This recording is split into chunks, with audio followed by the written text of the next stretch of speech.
Hello everyone, welcome to the Learner's Den. Today we will be doing chapter 3, which is two stories about flying.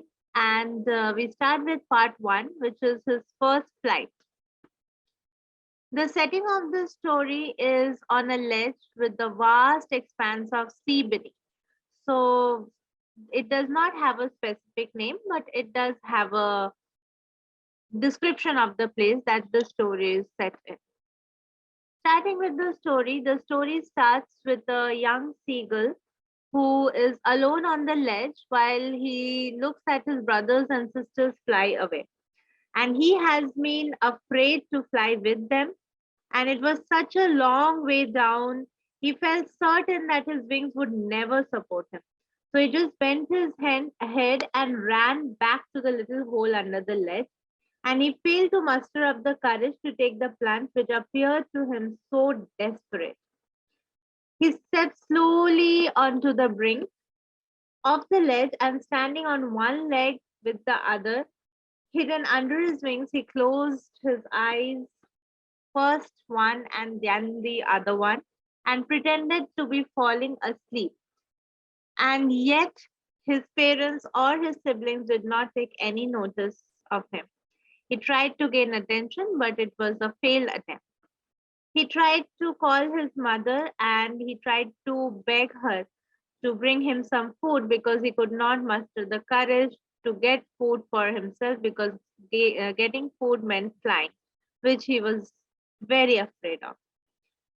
After a certain while, he saw his mother who had picked up a piece of the fish and was flying across to him with it, and he was so eagerly waiting. He started tapping the rock with his feet and he tried to reach nearer to her so that able to grab the fish.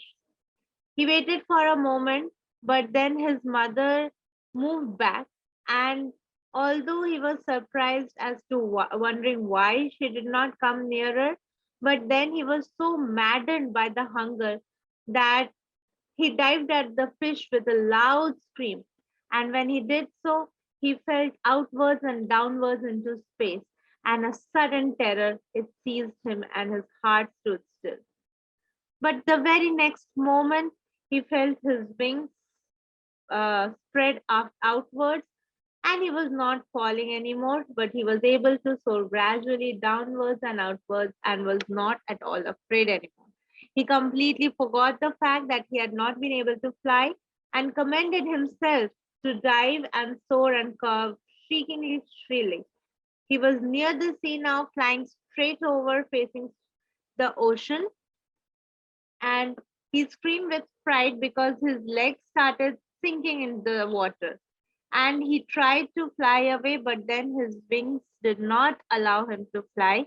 And again, the terror struck him, and he was afraid that he is going to drown. But soon his belly touched the water and he sank no farther. Now he was floating on it, and around him his family was screaming and praising him, and their beaks were offering him scraps of dogfish. Finally, he had made his first flight. Following the story, ma'am, let's take a look at the character sketch of the young seagulls. First, the seagull appears obviously timid and scared. He is unable to make his first flight, and he lacks confidence to fly because he does not trust that his wings would support him. Although he has witnessed his brothers and sisters, who according to him did not have such beautiful wings, had smaller wings, but still they flew away, and this seagull could not make his flight. He is stubborn as it does not listen to the repeated requests of his parents and siblings. He is pretentious and an attention seeker. He tries to pretend that he is asleep. He also tries to show that he is fainting, he is hungry, but still he's, he tries everything to gain attention instead of just flying. He loves the comfort and it does not feel like it wants to do any kind of work in getting its food by flying. He just hopes that his parents are going to give in and bring him food instead. And the mother finally devised a strategy to help him by getting some food, but instead of rewarding him right away, that with the help of that food, she's able to bring him to the edge and finally make him fly. Title justification of the story, his first flight. Now, this story deals with the young seagull who was afraid whether his wings would help him to fly or not, and he was afraid that he might get drowned in the sea as well. The title of the story is thus justified when the young seagull was able to overcome his fear of flight and took the first flight of his life. An interesting and inspirational story as it is. Everyone who is trying to do something new has some kind of fear or the other, but is trying to overcome the fear, and that effort itself is very important. And in the story, also, the young seagull was afraid for taking his first flight because it was a risk, it was an adventure, but the ultimate hunger made him take his first flight, and that is a victory in itself for the little bird. So, that is all about the story. Today, we will do the third chapter, that is two stories about flying, part two, Black Aeroplane. The setting of the story is in an old Dakota airplane which flies over Paris, that is France, towards England. Let's start with the story map or a short summary. The story starts by the description of the night sky. About it talks about the moon which was coming up in the east and the stars shining in the clear sky, and there wasn't a cloud in the sky. So it was a very perfect night for flying. And the author was flying in his old Dakota airplane over France back to England, and he was dreaming of his holiday and looking forward to be with his family. And he was hoping to have breakfast with his family as well. And as he checked the time, it was around 1:30 in the morning, and he thought that he should call the Paris control room. As he called the Paris control room, a voice from the radio answered, saying DS088. He was audible, and that he needs to turn 12 degrees west now. And that is all the instruction that he received. And as per the instruction, he checked his map, the compass, he switched over to his second and the last fuel tank and turned the Dakota 12 degrees west towards England, hoping that he would reach there by the time for breakfast. And he also realized that Paris was about 150 kilometers behind him, and then it is the time when he saw the clouds approaching. Those were the storm clouds, and they were huge. They looked like black mountains standing in front of him across the sky. He still decides to take the risk, and he thought that he could fly the old Dakota straight into the storm. But he was wrong because soon enough the compass was turning round and round and it was dead, that is, it stopped working. And even the other instruments were dead. And even when he tried to call the Paris control, there was no answer. So the radio was dead too. And while he was panicking and he had no idea what to do, right at that moment, he saw another aeroplane. It had no lights on its wings, but he could still see it flying next to his flight through the storm. And he could see the pilot's face, which gestured uh, him to follow the aeroplane.